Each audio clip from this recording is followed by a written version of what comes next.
What do you think the next Smash Bros. Game will look like? Granted, director Masahiro Sakurai said himself that it would be best not to assume that there will always be another Smash game. And while it's true that yes, sometimes game franchises stop making new games, it's hard to imagine the top-selling fighting game of all time not continuing to pump out more games that they know people will buy, especially if it comes with DLC. It would be highly unlikely that a new Smash game will come anytime soon, and if we eventually do get a new Smash game, it might not even have much input from Sakurai himself. He's already alluded to passing the torch to other developers on the team, and that one of his biggest regrets when making Smash Ultimate was trying to do too much by himself.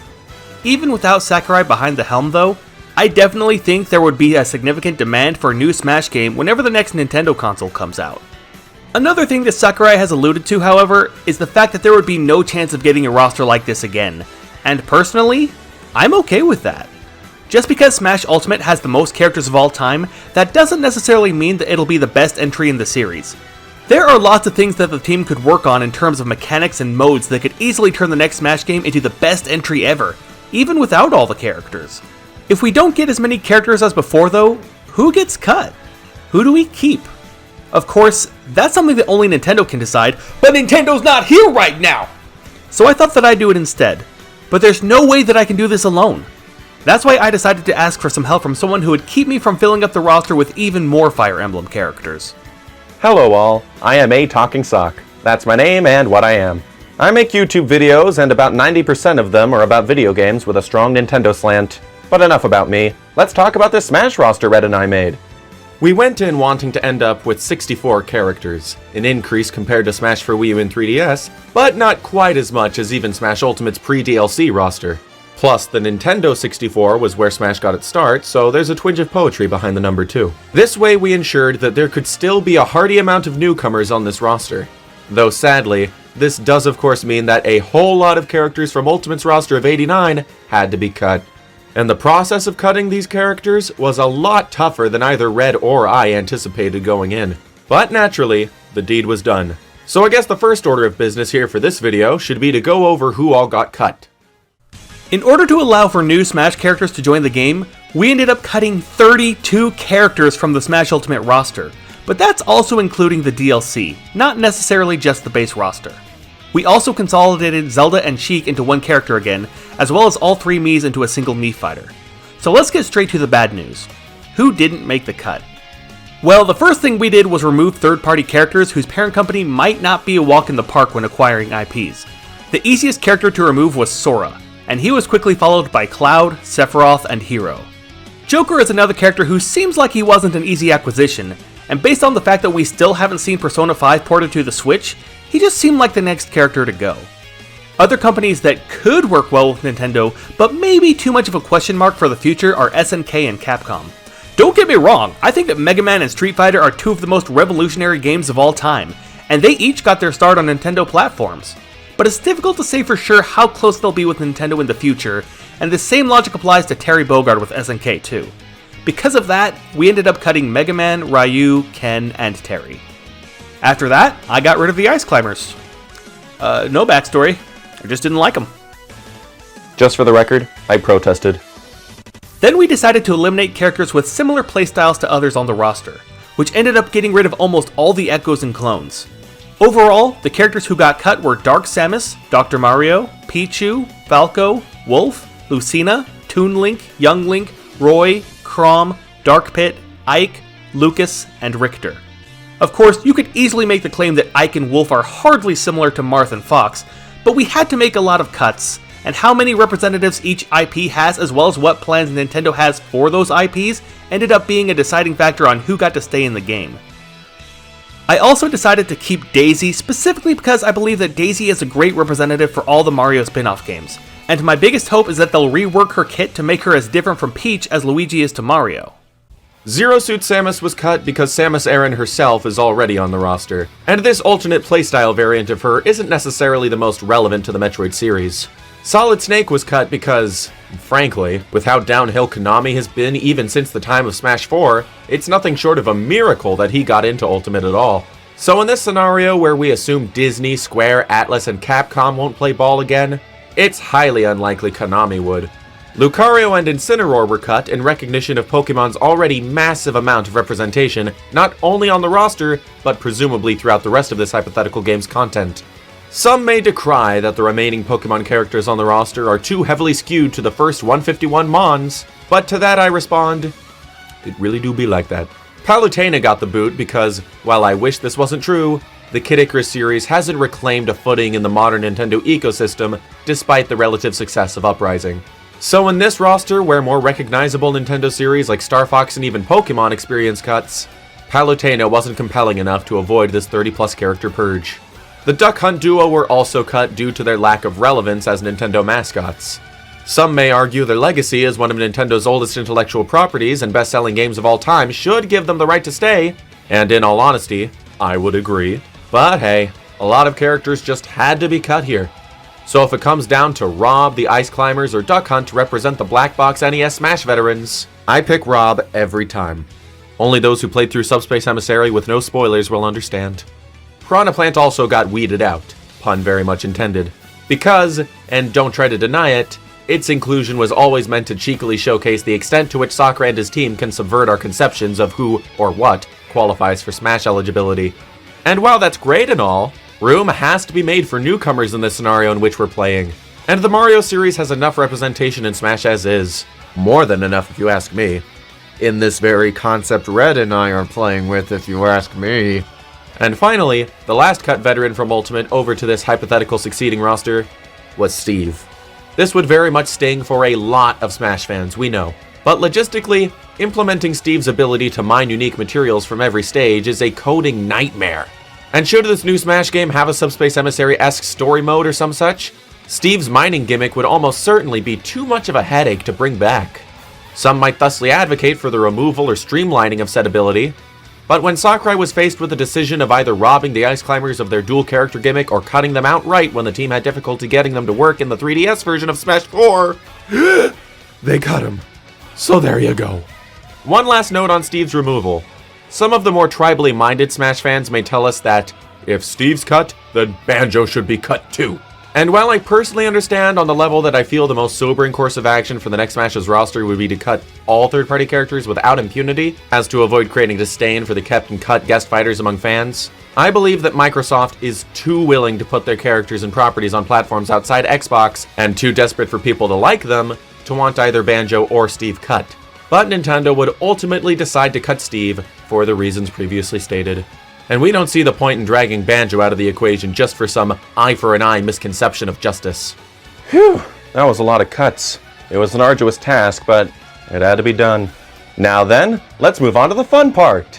The very reason the Super Smash Bros. Series is as popular as it is and has accumulated such a massive, and thus somewhat toxic following.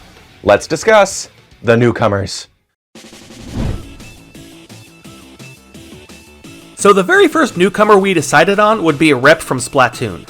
This is an up-and-coming game with the potential to rival some of the classics. Heck, we already got the Inklings in Mario Kart 8.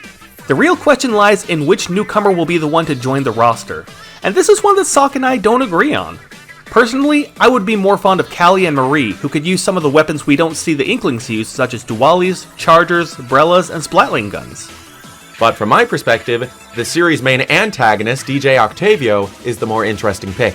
His proclivity for weaponized machinery could lend itself well to an interesting moveset, perhaps most comparable to the mecha archetype found in other fighting games. Plus, the Splatoon series has so many other cool and interesting character designs outside the realm of human children with tentacle hair and creepy teeth. And gosh darn it, my boy Octavio is one of them. Honestly though, with as big as Splatoon is becoming, I think we're slated to get at least one more Splatoon rep whenever the next Smash game comes out.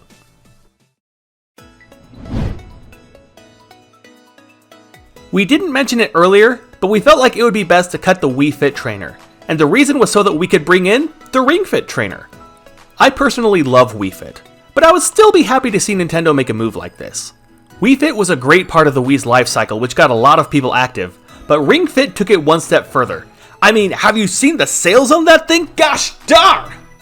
This is one way we can add a newcomer which still functions in a similar manner to a previous character, kinda like when Toon Link took over for Young Link in Brawl. Honestly, I don't see much else to talk about Ring Fit. It's just the face of the newest, most popular game in the series, so I think it's a no-brainer.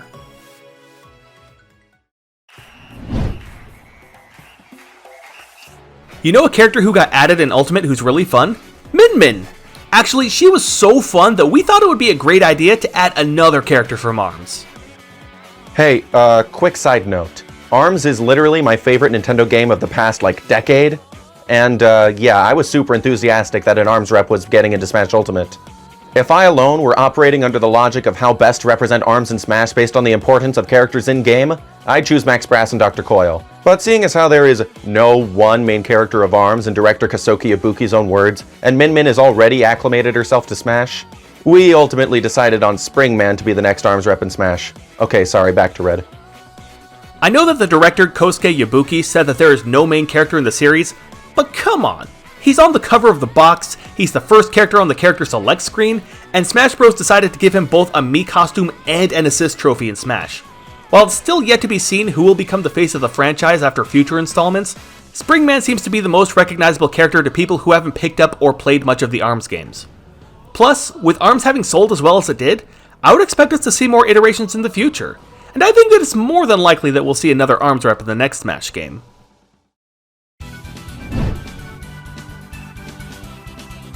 You know, we ended up getting rid of a lot of anime sword fighters when we met our cuts earlier, and that would probably make a lot of people happy. You know who that doesn't make happy? Me! That's why we need to add a Tales of rep, and I think the best choice here would be Yuri Lowell. This is a guy who's so popular in Japan that the official popularity polls had to remove him altogether just so that other characters would have a chance to win. Plus, the Tales of games were developed by Bandai Namco, and because they've been helping the Smash team develop their games, Yuri just seems like the most logical option to fill the gaps left behind by all the sword fighters who didn't make the cut.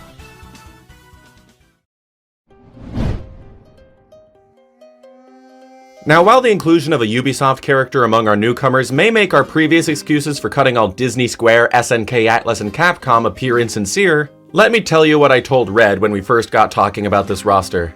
The next Smash Bros. Game is so far off in the future that we have even less hope of making somewhat realistic guesses concerning the roster than we Smash fans normally do when the games are just around the corner. But with this knowledge, we decided on making this video anyway. Why? Because it's fun. So in the spirit of fun, can we maybe imagine that in this far-off hypothetical future, the wondrous, artful, and creative Rayman series isn't bogged down by the sliminess of current-day Ubisoft? And that the beloved Limbless Wonder who's appeared in the Smash series as a trophy in Smash 4 and Spirit in pre-DLC Ultimate could finally make it onto the roster as a playable character, utilizing his gravity non-compliant fists, helicopter hair, and arsenal of enchanted items he's encountered across his adventures in his moveset? Please? Thanks. I mean, hey, Red and I wrote this script before Microsoft bought Activision. Who knows what the future holds, man?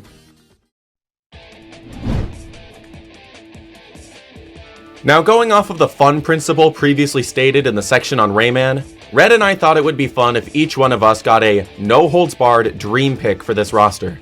Personally, I picked Ray Mark III from the criminally underrated Custom Robo series. Custom Robo was a Nintendo series on the rise back in the early 2000s. Granted, it was exclusive to Asia, but nonetheless. In an alternate world, the world I wouldn't mind living in, Ray Mark I was playable in Melee, or Ray 01 was playable in Brawl. Or maybe in a better late than never Little Mac sort of way, Ray Mark III was upgraded from Assist Trophy to playable from Brawl to Smash 4. Alas, Nintendo has now gone 17 plus years without making a new Custom Robo game. So the odds of this outcome are naturally unlikely. But I still think a Custom Robo rep has moveset potential, darn it. Custom Robo itself is a PvP arena-based fighting game with a bevy of combat options at the player's disposal. And every aspect of a Robo's build plays into how it fights and maneuvers on the battlefield. I can imagine a faithfully adapted Custom Robo combatant in Smash Bros. Being an absolute blast to play and experiment with. So yeah, that's who I picked as my no questions asked rep for this roster. Red, on the other hand, chose...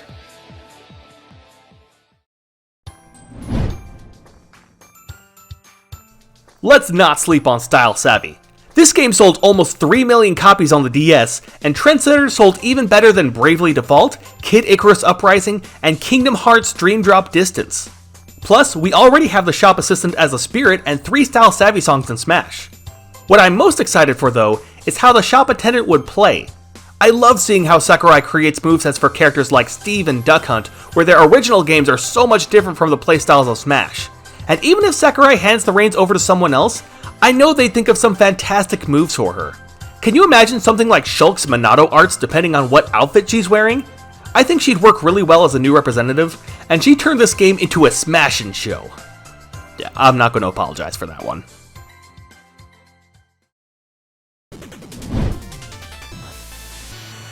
Behold, the face of what might be the single best example of success in the history of Kickstarter-funded video games.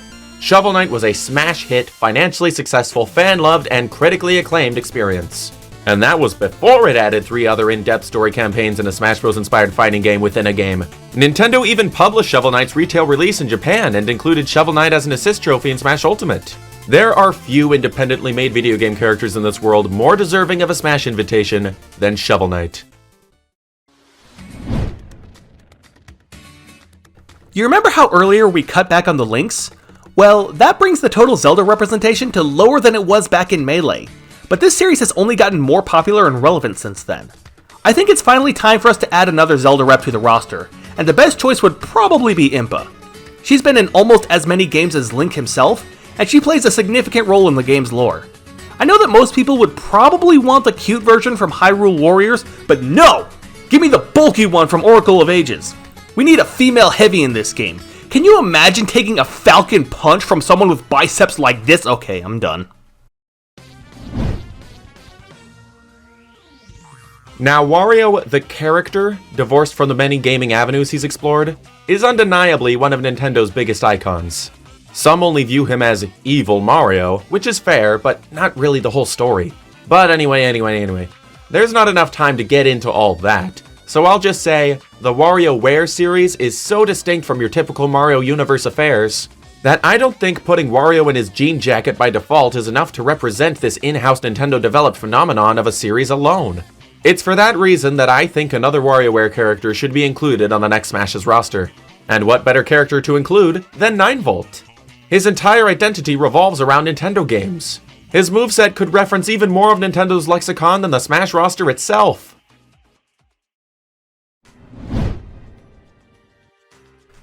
You know a trend that Smash Bros. Has had since it started on the 64? Adding new Pokemon characters with every new entry. Yeah, we ended up cutting 3 Pokemon reps earlier, but we're talking about the biggest media franchise in the entire stinking world.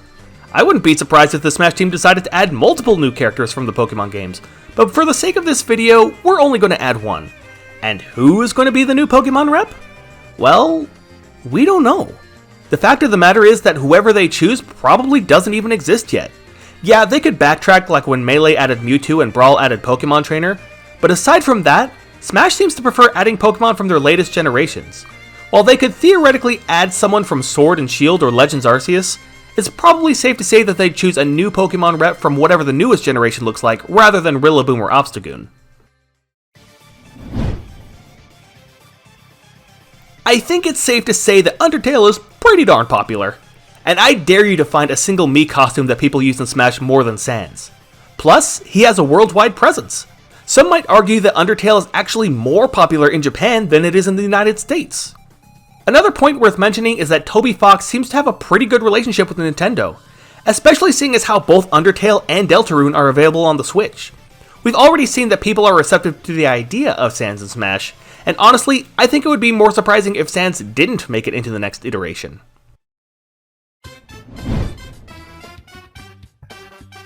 Similar to what I mentioned earlier about a new Pokemon rep, the Smash series has seen a new Mario rep in every single new iteration of the game. This time, there's only one obvious choice. If we're getting a new Mario rep, we're not going to add another grunt character like Goomba or Koopa Troopa.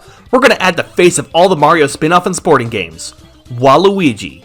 He's been shafted with every new Smash game, but this time, the fans will get their wish. His moveset will involve a tennis racket, a Mario Party dice block, he'll have his own go-kart like Wario's bicycle, and he'll do 48% damage with a single jab. But he's not even the best of the newcomers we've got planned out. During the conception of this roster, Red and I went back and forth on a lot of things, mostly on who to cut from Ultimate. I couldn't understand his blasé stances on characters like Mr. Game & Watch, Captain Falcon, and Kazuya. And I was surprised by his convictions toward characters like Greninja, Daisy, and Corrin. And even on the topic of newcomers, we weighed the logistics of their inclusion pretty scrupulously. But this last character here is one that we unanimously agreed should be included on the roster. This character represents a tour de force of pop culture from the 90s that still has a sizable clique today. This character's popularity extended beyond their series' video game origins, but even still, their video game origins are deeply innovative and represent a facet of the wider electronic-based entertainment scene. This character would almost certainly come with a unique playstyle and gimmick unlike all the other characters to have ever been in a Smash game. This character's inclusion on the roster would enable dream matches on a comparable level of Mario vs. Sonic to many a gamer. This character is the one, the only, the companion to the Digidestined Crest of Courage, the other half of the World Protector Omnimon. This character is Agumon.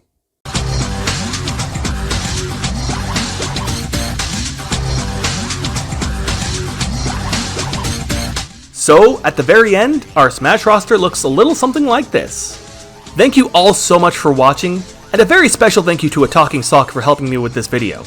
I'll leave a link to his channel below, and you know what? He also has a Patreon, so I'll leave a link for that too. He's got lots of good videos. I'd really recommend checking him out some more. Also, what did you guys think about our new Smash roster? Was there anything you disagreed with? Was there anyone you'd choose instead? Leave a comment to let us know, and I'll see you guys next time.